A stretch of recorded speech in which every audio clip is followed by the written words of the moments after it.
Australia is a land of surfers and kangaroos, hot sun, and the Sydney Opera House. But you probably didn't know its army once declared war on birds and lost shamefully. In 1932, vast emu flocks invaded farm fields, destroying crops. Authorities sent soldiers with machine guns. What could be simpler, they thought, but the birds were cleverer. They split into groups, ran in zigzags up to 50 kilometers per hour, and wore down the soldiers. The emus even had sentinels warning the others. In a month, nearly 10,000 rounds were spent, killing fewer than 1,000 birds.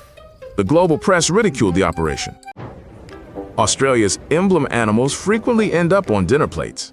Kangaroo and emu, on the main symbol, are quite edible. Stores sell their meat. Restaurants serve steaks. Emu eggs make omelets. These animals are abundant. Controlled harvesting aids farmers. A coat of arms pizza features both kangaroo and emu meat. Aboriginal people also eat plump white grubs. Raw grubs taste like almonds, fried ones like omelets. A black yeast paste for toast is in most homes. Foreigners are often shocked. In Australia's southern desert, a town thrives underground to escape 50-degree heat. A century ago, opal miners carved their homes into the rock. Today, underground are bedrooms, hotels, shops, and even a church with stained glass. Temperatures remain constant at 23 degrees, needing no air conditioning. On the surface, daytime life stops. Intense heat, dust, and emptiness prevail. The name means white man's burrow. These homes protect from heat and sandstorms alike. Australia's outback is stunning, but very annoying. Flies attack your face. Eyes, nose, mouth. Locals constantly swat them. Spring adds magpies, swooping cyclists, remembering faces. Customs control is strict. Forget an apple? Expect thousands in fines. Locals zealously protect nature from foreign species. A land of paradise beaches, yet battle flies and aggressive birds first. Australia's humor shines in its wild festivals. For over 50 years, they've held a regatta with boats made from empty beer cans. Teams race until their vessels fall apart. Another town hosts a dry regatta. Participants carry bottomless boat frames down a dried riverbed. They row with their feet in the sand. Once, rain canceled the dry regatta. Water appeared, turning the joke into reality. Locals even turned the desert into a fun event. They raise money for charity and attract thousands of tourists. In 2020, Eastern Australia faced a mouse apocalypse. After the rains, field mice multiplied by millions. They swarmed into homes, schools, and hospitals. Roofs rustled with rodents. Grain sacks turned to dust. People woke up to mice in their beds. Losses totaled billions of dollars. Authorities distributed poison. But the invasion only stopped with the cold weather. Videos of the ground moving like a gray carpet went global. People slept in boots and gloves. Farmers lost their entire harvest. Even a prison was evacuated due to dead rodents. In rural Australia, where schools are hundreds of kilometers away, children learn via radio and internet. Since 1951, kids from remote farms have studied remotely. First by radio, now online. They have schedules, lessons, homework, and teachers. But they see classmates only once a year. The farmyard becomes a classroom. Teachers connect via satellite, and parents assist. For isolated children, this is a chance to make friends. They learn the world is bigger than their ranch. Key things are an antenna, internet, and patience.